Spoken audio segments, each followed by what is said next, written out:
ಇನ್ನು ದಾವಣಗೆರೆ ಬೆನ್ನಲ್ಲೇ ಬಾಗಲಕೋಟೆಯಲ್ಲೂ ಕೂಡ ಸಾಕಷ್ಟು ಈಗ ಪೈಪೋಟಿ ನಡೀತಾ ಇದೆ ಕಾಂಗ್ರೆಸ್ ಬಿಜೆಪಿ ನಡುವೆ. ಬಾಗಲಕೋಟೆಯಲ್ಲಿ ಶಕ್ತಿ ಪ್ರದರ್ಶನದ ಜೊತೆಗೆ ನಾಮಪತ್ರ ಕೂಡ ಈಗ ಸಲ್ಲಿಕೆ ಮಾಡಲಾಗಿದೆ. ಕಾಂಗ್ರೆಸ್ ಮತ್ತೆ ಬಿಜೆಪಿ ಅಭ್ಯರ್ಥಿಗಳಿಂದ ಈಗ ಉಮೇದುವಾರಿಕೆ ಸಲ್ಲಿಕೆ ಮಾಡಲಾಗಿದೆ.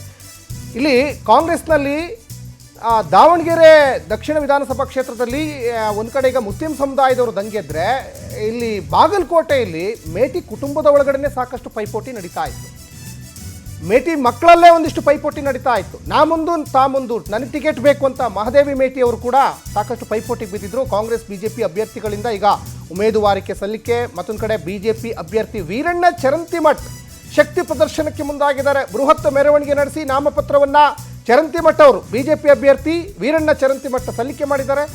ಒಂದು ಕಡೆ ಈಗ ಕಾಂಗ್ರೆಸ್ನಲ್ಲೂ ಕೂಡ ಸಾಕಷ್ಟು ಪೈಪೋಟಿ ನಡೀತಾ ಇದೆ. ನೋಡಿ, ಬಾಗಲಕೋಟೆ ಮತ್ತು ದಾವಣಗೆರೆಯ ದಕ್ಷಿಣ ವಿಧಾನಸಭಾ ಕ್ಷೇತ್ರ, ಈ ಎರಡೂ ವಿಧಾನಸಭಾ ಕ್ಷೇತ್ರದ ಇಬ್ಬರು ಹಿರಿಯ ಕಾಂಗ್ರೆಸ್ ನಾಯಕರು ಈಗ ನಿಧನದ ನಂತರ ಒಂದು ಕಡೆ ಬಾಗಲಕೋಟೆಯಲ್ಲಿ HY ಮೇಟಿಯವರ ನಿಧನ, ಇನ್ನೊಂದು ಕಡೆ ದಾವಣಗೆರೆಯಲ್ಲಿ ಶಾಮನೂರು ಶಿವಶಂಕರಪ್ಪನವರ ನಿಧನದಿಂದ ಈಗ ತೆರವಾಗಿರುವಂತಹ ಕ್ಷೇತ್ರ ನಾಮಪತ್ರ ಸಲ್ಲಿಸಲಿಕ್ಕೆ ಕೈ ಅಭ್ಯರ್ಥಿ ಉಮೇಶ್ ಮೇಟಿ ಒಂದು ಕಡೆ ತಯಾರಿ ಮಾಡ್ಕೊಂಡಿದ್ದಾರೆ.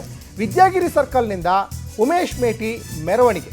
ಉಮೇಶ್ ಮೇಟಿಗೆ ಈಗ CM ಹಾಗೆ DCM ಸಾಥ್ ನೀಡ್ತಾ ಇದ್ದಾರೆ. ಮಧ್ಯಾಹ್ನ 2 ಗಂಟೆಗೆ ಬಾಗಲಕೋಟೆಗೆ CM ಮತ್ತು DCM ಇಬ್ಬರು ಕೂಡ ಭೇಟಿ ಕೊಡ್ತಾರೆ. ಈಗ ಆಲ್ರೆಡಿ ಈಗ ಅವರು ದಾವಣಗೆರೆಯಲ್ಲಿದ್ದಾರೆ CM ಮತ್ತು DCM. ಬಾಗಲಕೋಟೆಯಲ್ಲಿ ಉಪಸಮರಕ್ಕೆ ಭರ್ಜರಿ ಶಕ್ತಿ ಪ್ರದರ್ಶನಕ್ಕೆ ಈಗ ಮುಂದಾಗ್ತಾ ಇದ್ದಾರೆ. ನಾಮಪತ್ರ ಸಲ್ಲಿಸಲಿಕ್ಕೆ ಕೈ ಅಭ್ಯರ್ಥಿ ಉಮೇಶ್ ಮೇಟಿ ಸಕಲ ಸಿದ್ಧತೆ ಮಾಡ್ಕೊಂಡಿದ್ದಾರೆ. ವಿದ್ಯಾಗಿರಿ ಸರ್ಕಲ್ನಿಂದ ಉಮೇಶ್ ಮೇಟಿ ಮೆರವಣಿಗೆಗೆ CM ಮತ್ತು DCM ಇಬ್ಬರು ಕೂಡ ಈಗ ಸಾಥ್ ಕೊಡ್ತಾ ಇರೋದ್ರಿಂದ ಅವರಿಗೆ ಒಂದಿಷ್ಟು ಆನೆಬಲ ಬಂದಂತೆ ಆಗ್ತಾ ಇದೆ. ಒಂದು ಕಡೆ ನೋಡಿ, ಮೇಟಿ ಕುಟುಂಬದಲ್ಲೇ ಸಾಕಷ್ಟು ಪೈಪೋಟಿ ನಡೀತಾ ಇತ್ತು.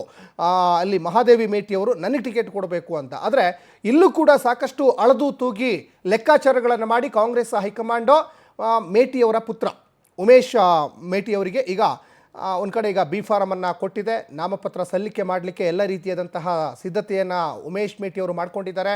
CM ಮತ್ತು DCM ಈಗ ದಾವಣಗೆರೆಗೆ ಹೋಗಿದ್ದಾರಲ್ಲ, ದಾವಣಗೆರೆಯಿಂದ ಅವರು ಮಧ್ಯಾಹ್ನ 2 ಗಂಟೆಗೆ ಬಾಗಲಕೋಟೆಗೆ ಬರ್ತಾರೆ. ಮಧ್ಯಾಹ್ನ 2 ಗಂಟೆಗೆ ಬಾಗಲಕೋಟೆಗೆ CM ಮತ್ತು DCM ಭೇಟಿಯನ್ನು ಕೊಟ್ಟ ನಂತರ ಒಂದಿಷ್ಟು ಅದ್ಧೂರಿಯಾದ ಮೆರವಣಿಗೆಯನ್ನು ಮಾಡ್ತಾರೆ.